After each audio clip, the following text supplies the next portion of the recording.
24 तीर्थंकर भगवान की स्तुति भी करेंगे। उस हाजिए संभव जिन, उस हाजिए संभव अहि नंदन सुमय, उस हाजिए संभव अहि नंदन सुमय, तोम सुपास चंद जिन पुफयंत सियल से अंसा, बासु पूज विमल अनंता।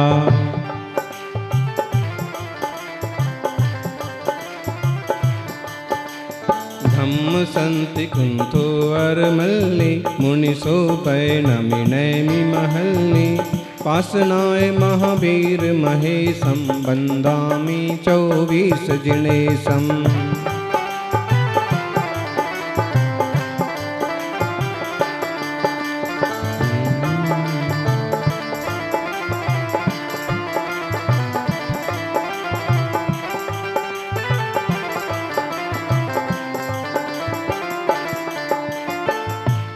चौबीस तीर्थंकर भगवान के चरणों में बारंबार नमस्कार।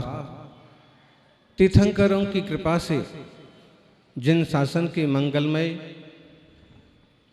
प्रासाद में बैठकर के जिन ध्वनि का श्रवण करने का सुयोग हमारे जीवन में आया है,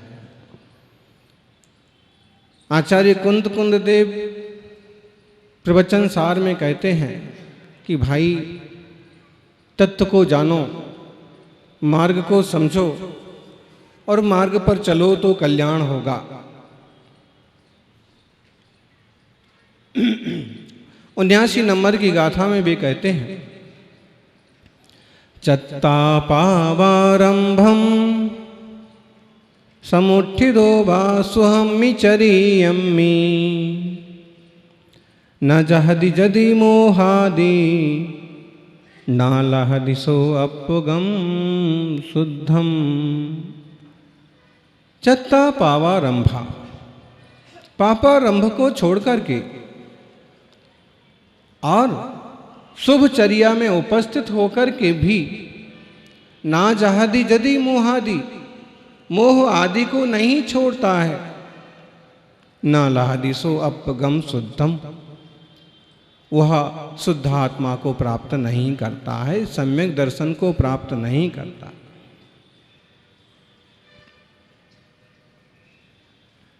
शुद्धात्म लाभ कैसे हो उसका मार्ग बताया है। यूं तो संसार में बहुत सारे लोग पाप में ही लगे हुए हैं, लेकिन थोड़े से भाग्यशाली जीव हैं जो पुण्य में भी लगे हुए हैं, पुण्य से जुड़े हुए हैं। उस बात को आचार्य देव कह रहे हैं कि चत्ता पावारंभम, पापारंभ को छोड़ करके शुभ चारित्र में लगे हैं, ये सौभाग्य है। सौभाग्य है कि अशुभ छूटा और शुभ की वृत्ति हुई, सौभाग्य है कि पाप छूटा, पुण्य की वृत्ति हुई, सौभाग्य है कि कुमार्ग छूटा, सुमार्ग की रुचि हुई। लेकिन कहते हैं कि इसमें ही संतुष्ट नहीं रह जाना, पापारंभ छोड़ करके शुभ चर्या में उपस्थित होकर के भी यदि मिथ्यात्व का, मोह का नाश न होगा तो शुद्धात्मानुभूति का लाभ भी नहीं होगा। परिपूर्ण शुद्ध दशा पाना है तो एक बार पुण्य और पाप दोनों से तटस्थता करना ही पड़ेगी।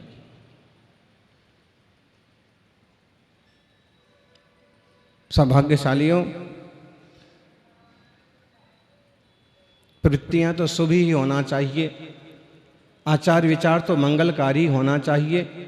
बोलचाल में हर व्यक्ति ये अपेक्षा करता है कि आप अच्छे से बोलें, अच्छे से व्यवहार करें, आपका चाल चलन अच्छा हो, आपका खान पान अच्छा हो, आपका खानदान अच्छा हो, ये लोग अपेक्षा करता ही है।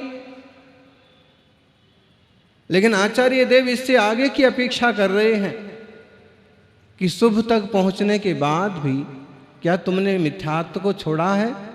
मिथ्यात्व कैसे छूटेगा, कैसे टूटेगा? जब तक परद्रभ्यन्ते भिन्न आप में रुचि न हो तब तक कैसे छूटे मिथ्या। कठिन ऑपरेशन है लेकिन जरूरी है। मिथ्यात्व का कैंसर ऐसा कैंसर है, शरीर में होने वाली व्याधि जो है ना कैंसर की, उसका तो इलाज हो जाता है, एक बार इलाज हो भी जाता है और एक बार उसे निकाल दिया जाए तो जीवन कई सालों तक चल भी जाता है। लेकिन मिथ्यात्व का कैंसर ऐसा है कि जीव को भव भव में भटकाता है, दुखी रखता है, परेशान रखता है। जब तक खोटी मान्यता रूप धारणा न टूटे तब तक मोक्ष मार्ग का मंगलाचरण भी नहीं होता। आत्मार्थियों, कई बार दिखता कुछ है, होता कुछ है। जिसमें राजनीति में तो आजकल ये जुमला बहुत चलता है कि बोले राजनीति में जो कुछ दिखता है वो होता नहीं और जो होता है वो दिखता नहीं। और देखा जाए तो वहां क्या, सारी दुनिया का यही हाल है। जो होना चाहिए वो हो नहीं पा रहा है और जो उतना ज़्यादा जरूरी नहीं है उसको करने के पीछे पड़े।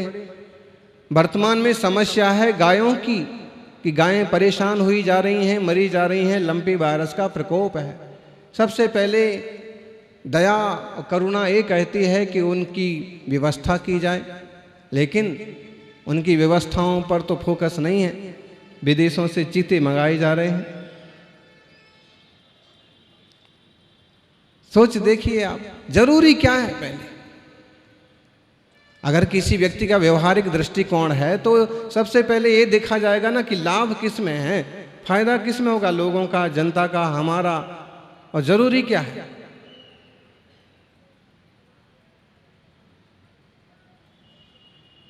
लोग समझते हैं कि जानवर तो जानवर है, लेकिन ध्यान रखना, महावीर स्वामी कहते हैं जानवर भी जिनवर बन सकता है। जानवर भी जिनवर बन सकता है। 10 भाव पहले महावीर स्वामी का जीव भी तो शेर की पर्याय में था। बोलो ज्ञानियों, और मुनिराज का उपदेश मिला और एक जानवर ने जो पुरुषार्थ किया उसके बल पर 10वें भाव में जिनवर महावीर भगवान बन गए।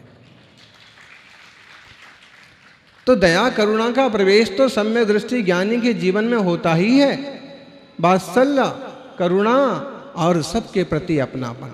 अरे जीव मात्र के प्रति अपनापन रखने वाला जिन धर्म को मानने वालों के प्रति क्यों नहीं अपनापन रखेगा, चाहे वो कैसी भी मान्यता हो उनकी, लेकिन जिन शासन से जुड़े हुए हैं तो वो साधर्मी हैं, आत्मीय हैं। हो सकता है कि तुम उन्हें गलत समझ रहे हो और वो तुम्हें गलत समझ रहे हो, और मालूम पड़ा कि अनेकांत की विवक्षा में दोनों सही हों, और मालूम पड़ा कि पक्षपात के कारण से दोनों ही गलत हों।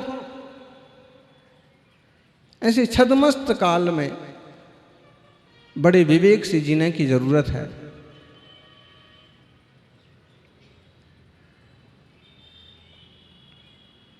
बाजार में एक इंसान की लाश पड़ी थी और अभी कोई भरोसा नहीं पड़ता है कि अमीर से अमीर और गरीब से गरीब किसका नंबर आ जाएगा। कार बनाने वाले भी कभी कभी कार में ही बेकार हो जाते हैं। साइरस मिस्त्री का उदाहरण है। कार बनाने वाले भी बेकार हो जाते हैं, मौत का शिकार हो जाते हैं।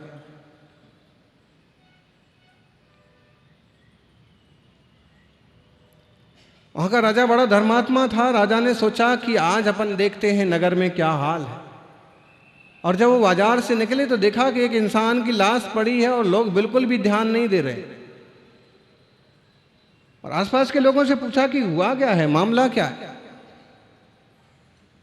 कहने वालों ने बातें जो कर रहे थे कि हार्ट अटैक आया होगा, कोई प्रॉब्लम रहा होगा, कोई कारण होगा।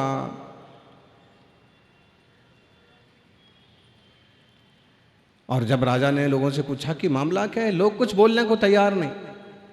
एक दुकान पर जाकर के, जो कि राजा अपना रूप बदले हुए थे, मंत्री साथ में थे और जनता पहचान ही नहीं पा रही थी कि ये कौन है, और दुकान पर जाकर के उन्होंने कहा कि भाई एक इंसान की मौत हो गई, मामला क्या है, कैसे मौत हुई, तो कौन है।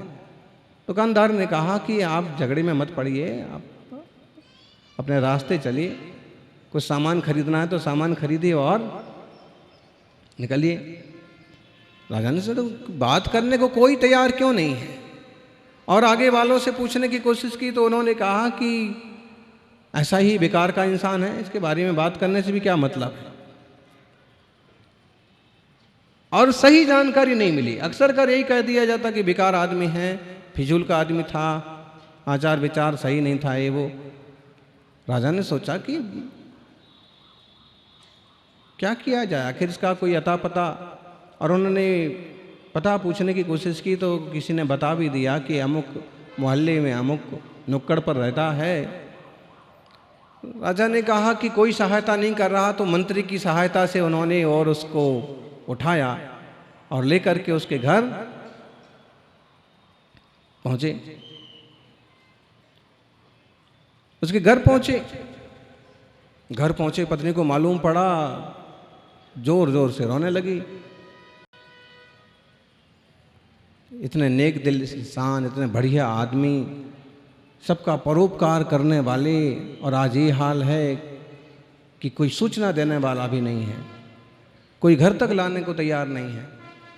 राजा चक्कर में पड़ गए। बाजार में लोग बात कर रहे थे बेकार आदमी है, फालतू है, आवारा है। और इसकी पत्नी, जिसे सब कुछ पता होना चाहिए होता है, वो कह रही है कि नेक दिल इंसान और सबसे बढ़िया आदमी और सबका उपकार करने वाले। राजा ने कहा बहन जी एक बात समझ में नहीं आ रही, आप इतनी, चूंकि आपके पति हैं, आप कितनी भी प्रशंसा कर सकती हैं, लेकिन इस प्रशंसा के पीछे कुछ कारण है कि बस आप अपना होने के कारण से बोल रही हैं? क्योंकि जो अपना होता है उसमें कोई भी गुण ना हो तो भी लोग उसके गुण बताते हैं। अपनी अपनी कंपनी का माल बेचने वाले लोग जो हैं, उसमें कोई दम ना हो तो भी बोतल का पानी वही रहता है, लेकिन उसकी विशेषताएं अलग अलग ढंग से बताई जाती हैं। गुटखा बेचने वाली कंपनियां भी अपने गुटखे के गुण बताती हैं, सारे गुण बताती हैं। कैंसर होता है ये भी बताती हैं। इंसान देखिए मालूम पड़ने के बाद भी जहर खाता है। जानवर को मालूम पड़ जाए तो जहर नहीं खाएगा, लेकिन एक इंसान ऐसा जानवर है कि मालूम पड़ने के बाद भी गुटखा खाता है।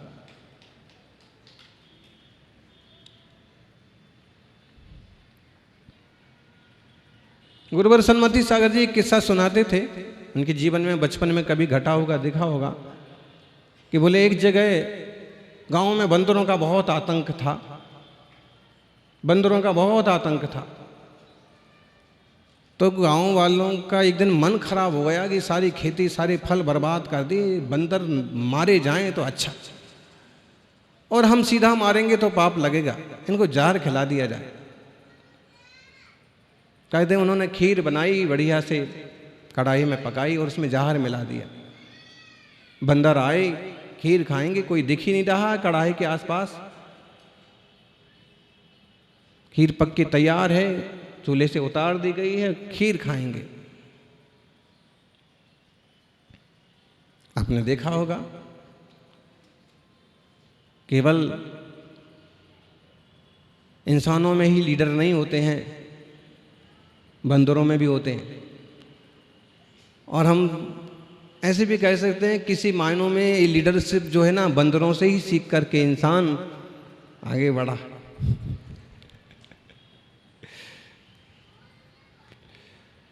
बंदर आगे बढ़े, लेकिन उन्होंने देखा कि हमारा मुखिया तो आगे नहीं आ रहा, तो चुपचाप रह गई, पीछे के पीछे रह गए। जब बंदर मुखिया आगे आया और उसने देखा, चेक किया, बिना किसी मशीन के उसने चेक कर लिया कि कुछ ना कुछ मामला गड़बड़ है। सूंघ करके स्पर्श करके उसे मालूम पड़ गया कि इसमें जहर है। इशारे में बात हो गई और वह जंगल में गया, एक बढ़िया सी मोटी सी लकड़ी लेके आया और खूब देर तक उसमें घुमाता रहा। बारी बारी से गांव वाले जो जिनका नुकसान होता था वो सोच रहा सही थे कि आप भी मरेंगे सब, लेकिन जब उनका ये कर्तव्य देखा कि खा नहीं रहे हैं, घुमा रहे हैं, तो किसी को और कुतूहल सूझा कि देखिए क्या मामला, क्या खेल चल रहा है।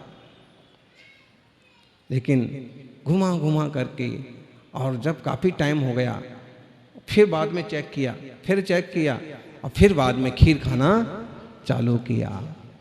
सब खीर खा गए, सब तंदुरुस्त हो गए और कुलांचे मार के उड़ गए, चले गए। गांव के लोग सोच रहे थे कि अब कल नहीं दिखेंगे, लेकिन कल वापस सबके सब वापस हाजिर हो गए,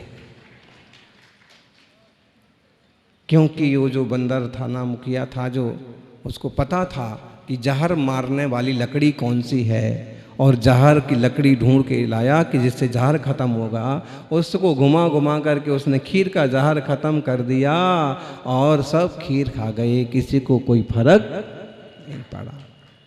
जानवर भी जहरीली चीज नहीं खाता है, लेकिन इंसान देखो तो, जहरीली चीज में अगर औषधि वाली लकड़ी घुमा दी जाए तो वो भी अमृत हो जाती है। जहरीले मन में, कसाया विष्ट मन में जिनवाणी की लकड़ी घुमा दी जाए तो आत्मा भी अमृत हो जाएगा, जीवन अमर हो जाएगा।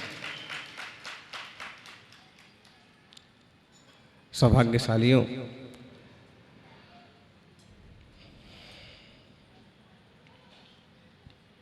जिनवाणी वो अमृत है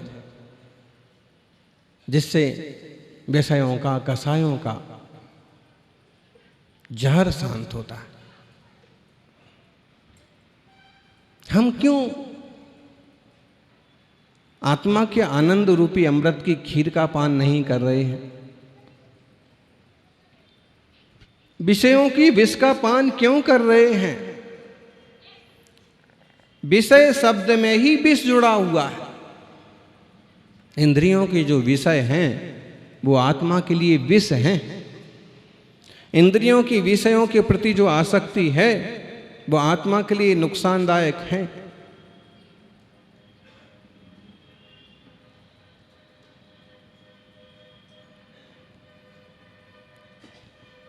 फिर भी हम उसी में रुचि ले रहे हैं।